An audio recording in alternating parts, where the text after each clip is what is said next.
Estamos no ar para mais um Eita Nordeste. Eu me chamo Jeremias. Eu sou o Gui Azevedo e olha só, você quer concorrer a uma Smart TV novinha?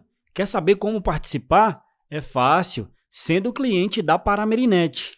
Isso mesmo, você que é cliente da Paramerinet pode buscar o seu carnê 2024 na sede da Paramerinet, preencher o cupom e concorrer a essa TV novinha. O sorteio valendo uma televisão novinha acontecerá no dia 31 de janeiro de 2024. Busque o seu carnê e participe. Se tem Paramerinet, Tem sorte. Como vocês perceberam, nós mudamos um pouco a programação aqui do Eita e nós só voltaremos com os episódios que vocês já estão acostumados em janeiro. Isso mesmo, Gui. Como já dissemos nos episódios anteriores, não vamos deixar vocês sem conteúdo, mas vamos juntos fazer uma retrospectiva, não é isso? Exatamente. Dos melhores episódios que tivemos aqui com os nossos convidados. Isso mesmo, G. E dessa forma você tem a chance de ver ou rever partes importantes ditas por nossos convidados. E para o terceiro episódio do Lembranças do Eita, nós vamos ouvir algumas falas importantes de alguns líderes religiosos que passaram aqui no Eita. A exemplo do pastor Nelson, padre Aparecido, pastor Francisco e pastor Josemar. Nós conversamos com o pastor Nelson, que dentre várias histórias inspiradoras de vida, destacou o seu encontro com Deus e a sua convenção para pastor. Na verdade, eu cheguei a São Paulo, né? Nos anos 70, né? Em 1974. E naquele tempo, né? Quando a gente comprei televisão, tal, a gente ligava a televisão e a gente acompanhava pela televisão. Tinha muita igreja nos bairros, assim, né? Muitas Assembleias de Deus, Quadrangular e outras igrejas. A Quadrangular, na verdade, né, naquele tempo estava com pouco tempo aqui, mas a gente via muito pela televisão, né? E assim, a gente ligava a televisão e assistia o missionário R.R. Soares, ligava o rádio, ouvia Davi Miranda, né? Que tinha um programa de rádio direto.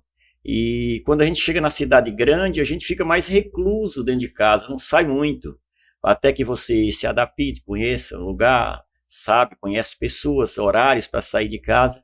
E eu tive um encontro lá assim, né? E com o tempo, foi passando o tempo que eu me casei e tal, tive os filhos. E primeiro foi minha filha, né? Que foi para a igreja aos 14 anos de idade. Depois foi meus filhos todos juntos, a do mais novo do que ela. Depois foi minha esposa. E a gente já começou a conhecer, comecei a visitar, né? A primeira igreja que eu visitei em São Paulo uma vez foi a Assembleia de Deus Missões, um dia de sábado à noite. Eu fui a um culto passando numa rua, vi uns hinos maravilhosos, entrei, né? E ali fiquei assistindo aquele culto, eu estava sozinho, não estava sem a família. E com o passar do tempo, minha esposa ficou convertida, também na igreja Quadrangular, e começaram a me chamar, e eu fiquei ainda mais 9 anos, né, em casa, sem querer ir e tal. Até que um dia eu recebi um convite de um pastor, que era da igreja da minha esposa, ele abriu uma congregação, o pastor Antônio Carlos Batista, né, que hoje é do Ministério Além das Quatro Paredes, uma grande igreja de São Paulo, e ele me convidou para a inauguração num salão 4x3, né, chovendo, rua de terra, e eu entrei ali naquele lugar, e minha mulher nem foi comigo esse dia, eu fui sozinho, e tinha 5 pessoas ou 6 no culto, e de repente eu não percebi que eu estava onde estava, nem com quem eu estava, né? Alguma coisa muito diferente apareceu na minha vida.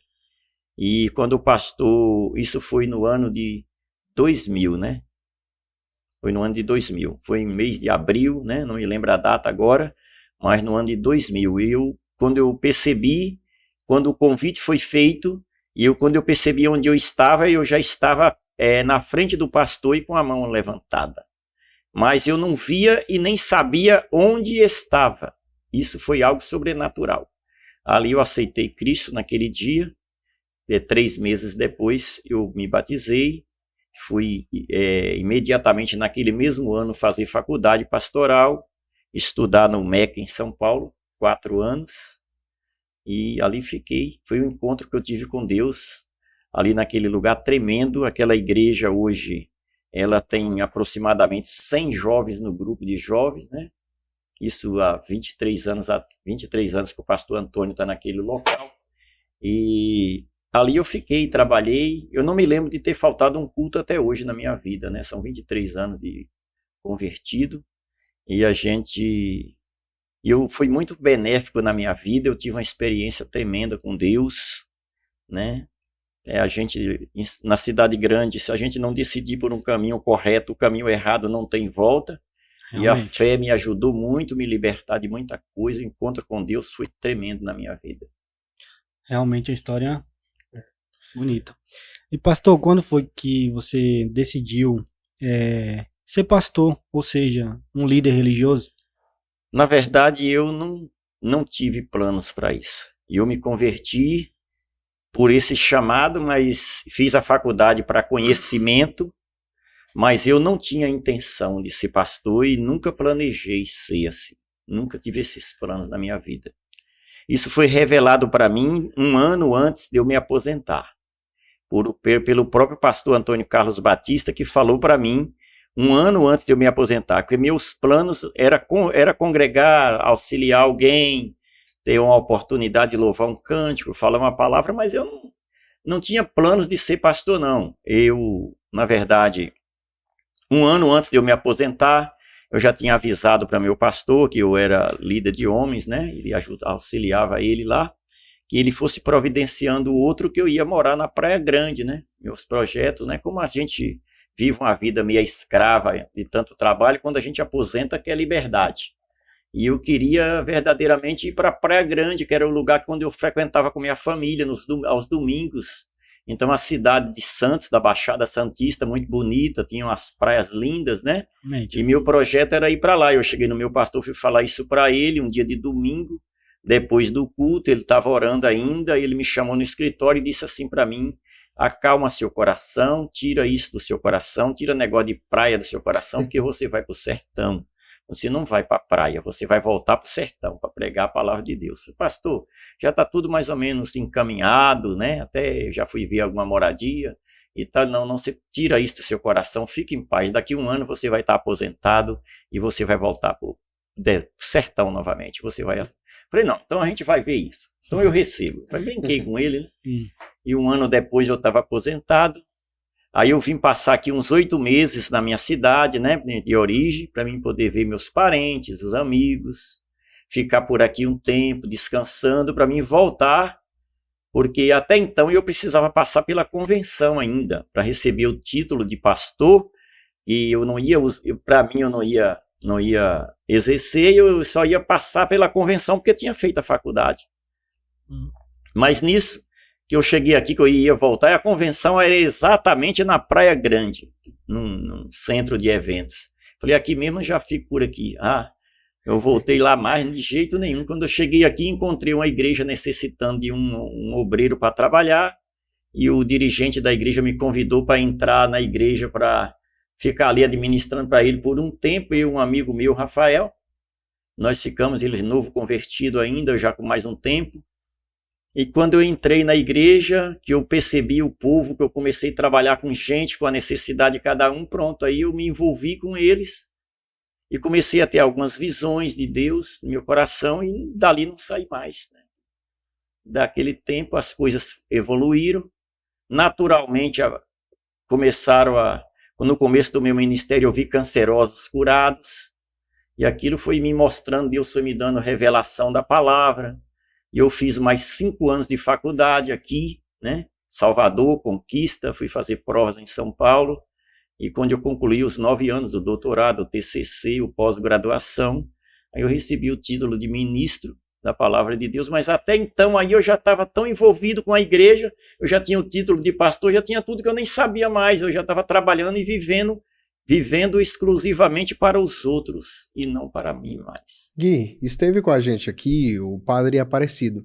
E na oportunidade eu me lembro que nós perguntamos a ele se a igreja ainda tem um papel significativo na sociedade. E olha só como ele respondeu. Tem, eu acho que não só a igreja como a igreja católica, as igrejas têm. Todas elas, né? Porque o primeiro papel da igreja é um papel humanizador, entende? A igreja não tem uma visão do evangelho como digamos, um certo discurso religioso simplesmente, né?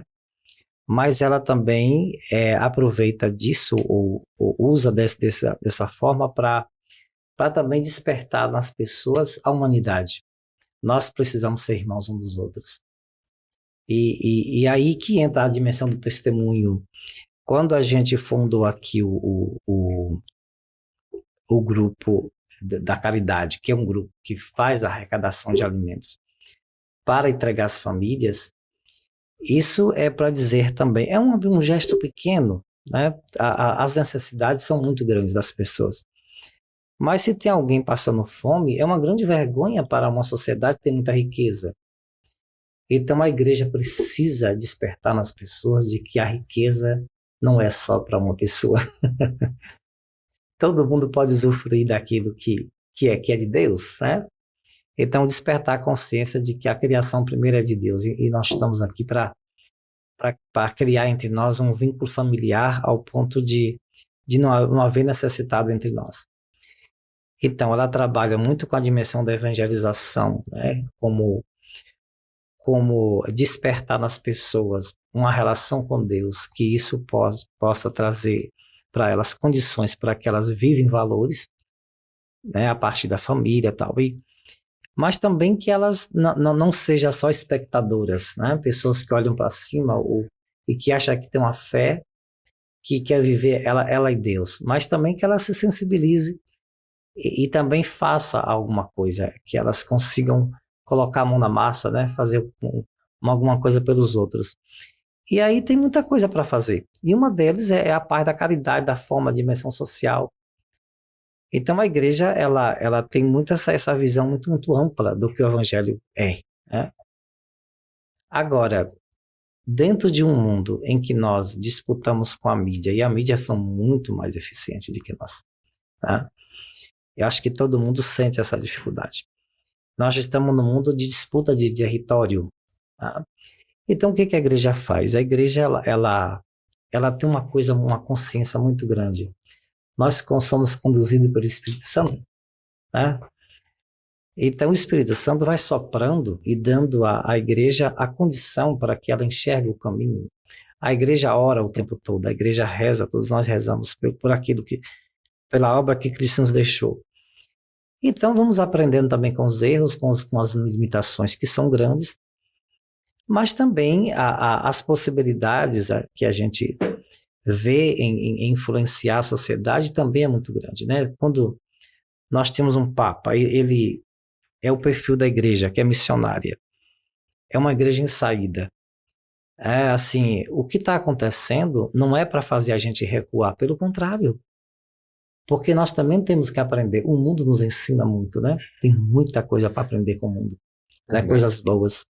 E a igreja, ela entendeu que ela tem um nome, ela tem uma história, ela tem um projeto, que é o projeto evangelizador, mas ele não está pronto, ele não está acabado.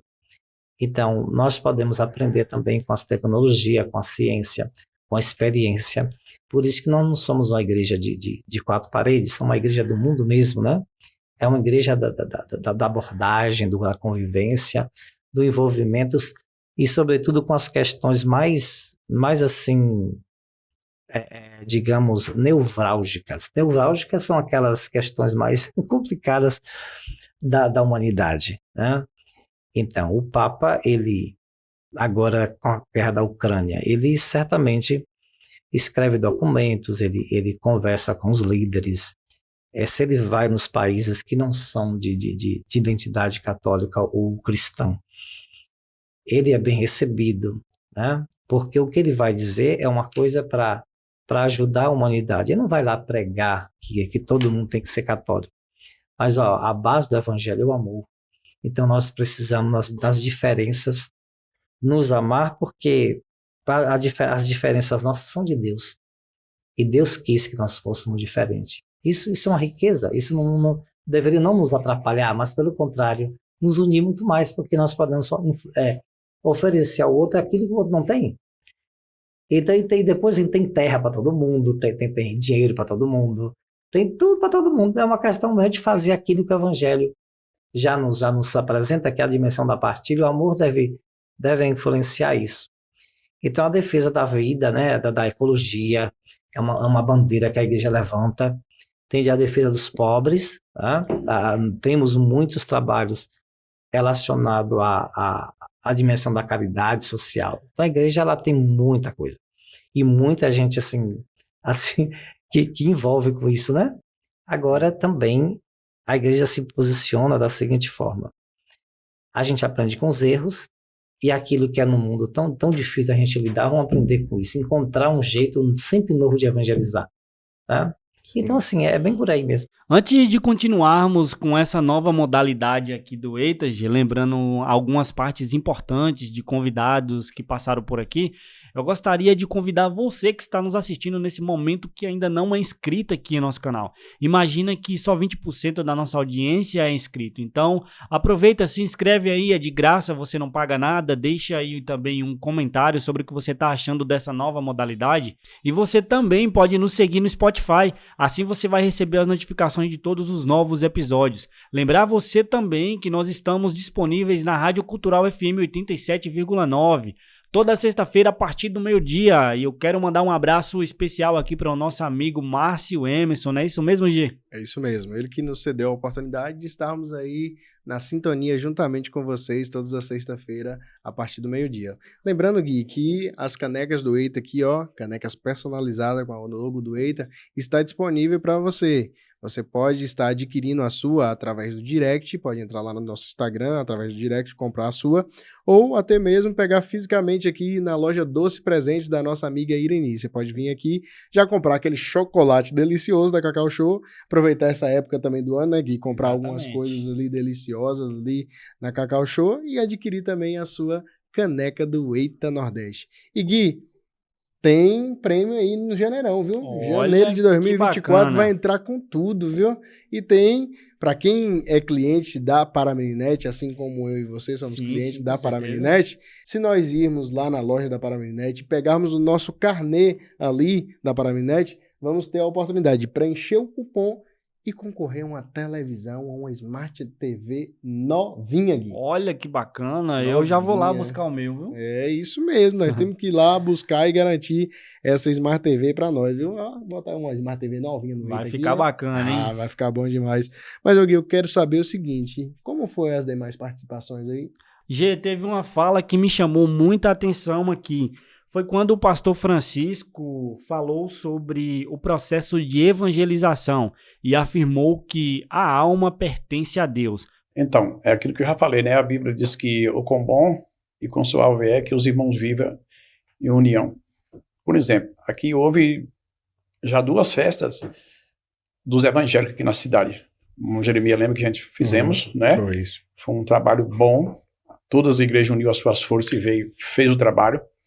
Teve essa segunda festa que veio o cantor, né? E foi uma bênção de Deus ver a igreja aqui da cidade. Todas as igrejas somaram junto, seus membros, seus pastores. Cada um fez a sua apresentação, suas músicas, as bandas que tem. E realmente o evangelho fica semeado. Então, dessa forma, é muito mais fácil você se lidar. Não? Porque quando há individualismo, problema, essas coisas é complicado. Mas se a gente unir, é muito mais fácil da gente alcançar as vidas. Certo? Cada um tem, a igreja tem seu pastor, tem seus líderes, que cada membro deve obedecer seus líderes, né? Ajudar, cooperar, e para que o reino de Deus se avance. Ele tem o trabalho dele, vai fazer o trabalho dele na sua igreja, mas quando se parte dessa parte de unir, realmente isso é muito bom. Né? Um desfile, uma passeata, independentemente. E eu vou pregar lá. A gente, por exemplo, nós temos uns cultos de terça-feira à noite que a gente faz de evangelização nas ruas. Já houve pessoas que assistiram o culto com a gente, ouviram a palavra e foram para outra igreja. Fiquei informado que estava indo lá. A alma não é minha. Pastor não é dono de alma. Igreja nenhuma é dono de alma. Quem é o dono da alma é Deus. Então, se você lança a rede, ele pode procurar a Assembleia de Deus, pode procurar a igreja a qual nós pertencemos, a Assembleia de Deus Cristo é meu refúgio, pode procurar uma outra denominação da cidade. Tem a igreja quadrangular do pastor Nelson, tem o pastor Gilvan, tem a Assembleia de Deus aqui na cidade, pastor Eurico, tem pastor André, enfim, outras igrejas que tem. Então, você prega o evangelho, lá no céu, quem vai ser dono da alma? Não é não? Que a Bíblia diz que o pastor há de dar conta das almas, mas aqui, cuidar aqui. Agora, Deus é realmente aqui vai salvar essas vidas. Aproveitando essa fala do pastor Francisco sobre evangelização, eu me recordo também que quando o pastor Josemar veio aqui, ele também falou sobre algo muito importante, que é sobre o ID, que é considerado como o dever ou como a missão de todo cristão. E eu achei muito interessante quando ele fala sobre isso. Jesus Cristo não chamou as pessoas para entrarem na igreja, mas ele chamou a igreja para sair, né? É essa a ordem. Ide, não é venha. Ide por todo mundo e pregai o evangelho a toda criatura. Diante dos contextos históricos no decorrer dos séculos, não é? A igreja, o templo, as sinagogas que existiam na antiguidade e hoje igrejas, não é? Os cristãos do primeiro século se reuniam escondidos, não é? O livro de Atos dos Apóstolos diz que a igreja se reunia de casa em casa, não é? Essa reunião era para louvar, adorar a Deus, ler a palavra e orar. Mas o evangelismo é o ide. E há duas formas de ir. A igreja, como o culto evangelístico que a gente faz em praças públicas, nos lares, quando é chamado, mas principalmente o evangelismo individual. Cada cristão, ele deve cumprir esse mandamento. Cada cristão deve pregar o evangelho. Pastor, mas eu não tenho eloquência de falar, não sei como pregar, eu não tenho preparo para isso. E muitas vezes a gente pensa que um cristão para pregar o evangelho é somente falando, pregando, fazer um sermão, uma homilha. Não, a gente prega o evangelho até com testemunho de vida. Sim, Paulo diz que nós somos cartas vivas, não é isso? Cartas vivas, nós pregamos com a nossa maneira de viver. Quando eu mostro que eu sou diferente, quando eu mostro que a minha vida não se coaduna com os valores desse mundo e as pessoas olham para mim e veem que eu sou diferente e as pessoas se interessam e perguntam por que você é assim, eu digo porque Cristo me transformou, eu estou pregando o evangelho. Eu posso pregar o evangelho simplesmente pegando um folheto com um texto bíblico, com uma passagem bíblica e entregando para alguém. Deixa eu contar uma experiência fantástica que eu vi. A irmã Zélia, missionária, a missionária Zélia, ela foi minha professora no seminário e era supervisora do seminário. Ela conta um fato tremendo. Ela pegou um ônibus na nossa cidade e ela costumava andar dentro da bolsa dela cheio de folhetozinhos. Não é? Ela andava muito de ônibus e ela entregava folheto nos ônibus quando era permitido. E certa vez ela voltando do trabalho, já tarde da noite, né, aproximadamente umas 10 horas da noite, ela entrou num ônibus praticamente vazio e no banco da frente tinha uma jovem senhora. E ela procurou na bolsa um folheto para dar, como ela sempre fazia, qualquer pessoa, e não tinha, os folhetos dela tinham acabado. E ela só encontrou um amarrotado, amassado, mas o texto daquele folheto era específico, para uma ocasião específica. Ele falava sobre aniversário. Era um texto bíblico que parabenizava alguém e que declarava a bênção de Deus para a vida de um aniversariante. E ela pegou aquele único folheto ali amarrotado, amassado, e disse, não, eu não vou dar um folheto com esse texto específico para essa jovem, não sei nem se ela está aniversariando, né? Seria muita pretensão minha achar que em 365 dias eu ia acertar exatamente esse dia, não é? Mas ela sentiu no coração o desejo, entrega esse folheto, entrega o folheto, e ela relutou, e ela entrega, sentindo no coração, entrega esse folheto. E quando estava chegando próximo à sua parada, o ponto dela descer, uma parada antes, aquela jovem se levantou e pediu parada.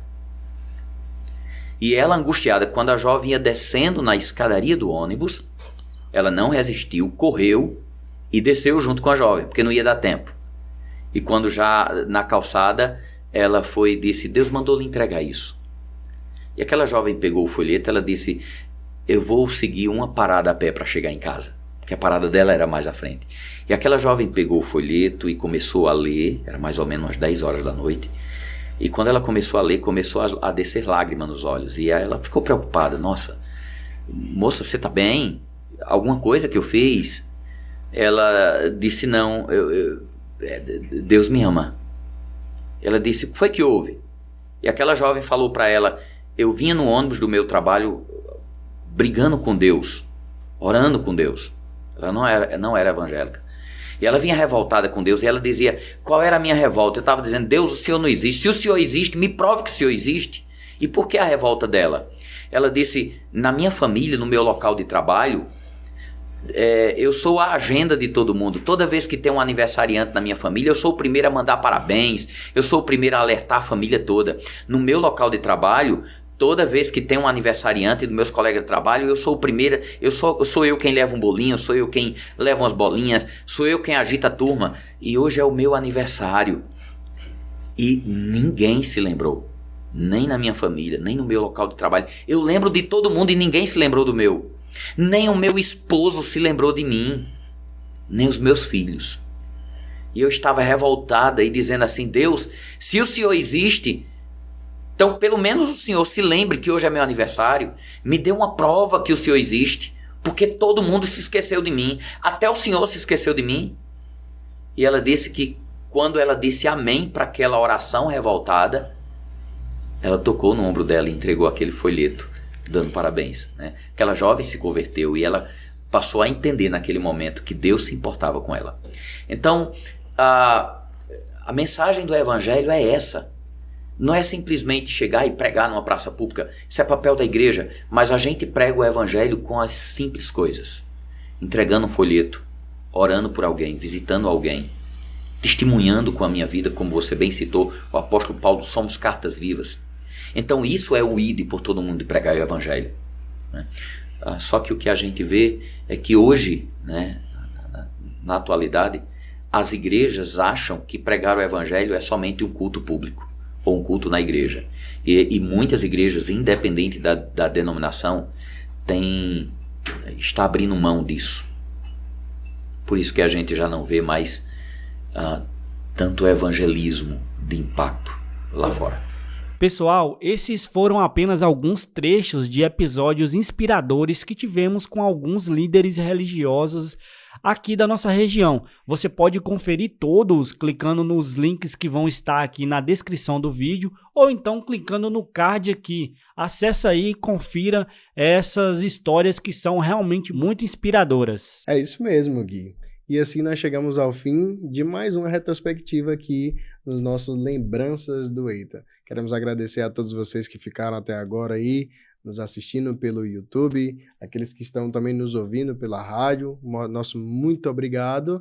E nós estamos chegando ao fim do ano, né, Gui? É hora de desejar ao pessoal aí um feliz ano novo, que Deus abençoe a vida de cada um de vocês, que seja uma virada de ano de muita paz, muita saúde, e se Deus quiser, ano que vem nós estamos juntos com vocês aqui no EITA. Muito bem, a nossa equipe aqui do EITA deseja a todos vocês um final de ano muito feliz, de muita paz, muita saúde. Como o G falou, o ano que vem, com certeza, nós vamos nos encontrar muito aqui com mais novidades, mais convidados, mais histórias inspiradoras.